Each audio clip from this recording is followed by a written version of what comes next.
Hi, I'm here today to talk to you about what I like to call the Pope's wager.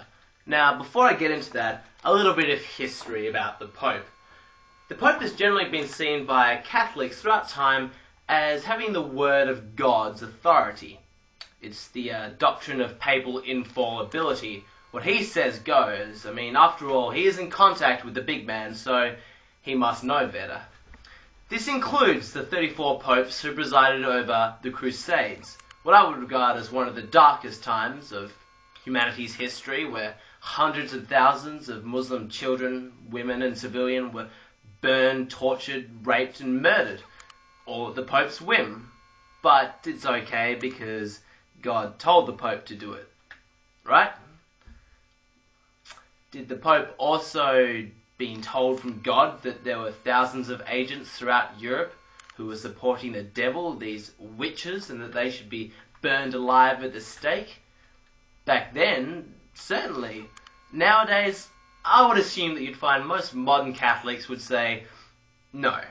The popes back then got it wrong. They weren't really in direct contact with God, and that we should just ignore basically everything they said, because now we're in a much better place. Our modern society is so much faster and more efficient, and evidently the lines of communication between the Pope and God have gotten a lot better, so it's now a lot safer to listen to our current Pope. Surely, right? I mean, let's just examine the Pope's issue stance on one of the greater humanitarian crises facing our world, AIDS in Africa. Using a condom is a sin. According to the Vatican, we should follow correct sexual practices which don't include contraception.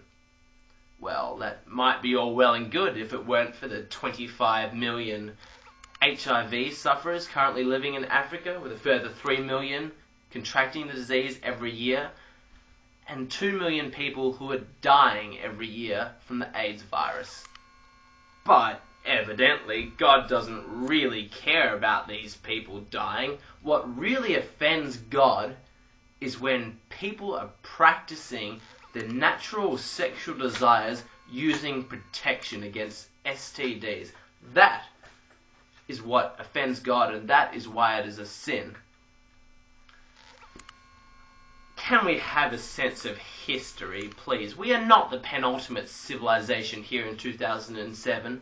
In 50 years' time, they'll be looking back on Pope Benedict XVI and saying, he had it wrong. Why we can't see that now is beyond me. There's been trends throughout history. It's so obvious. I mean, let's look at the Pope's justification.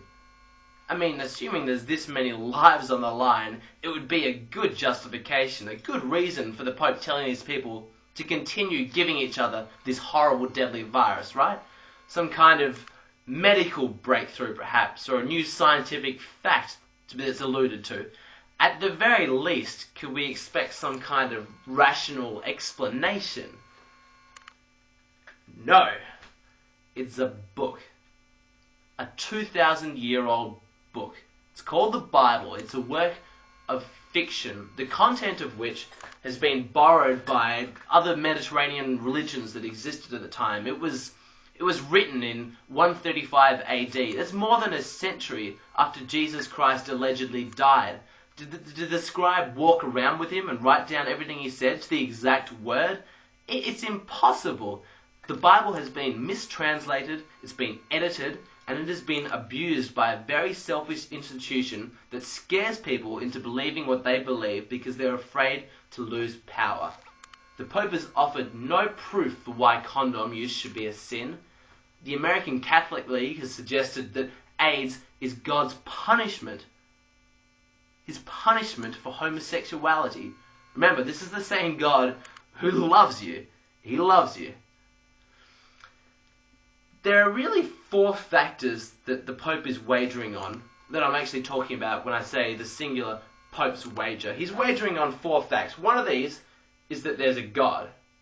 The second is that Catholic Christianity is the one true religion of God.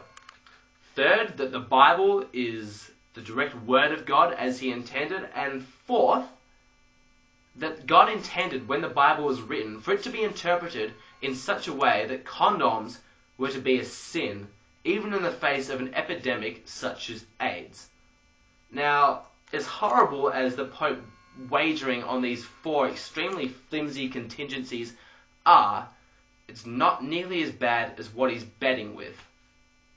The chips that the Pope is wagering with are human lives, tens of millions of African Catholic lives, and the Pope is wagering them all on the belief that he is right. I say this without reservation or apology, but you, sir, have blood on your hands.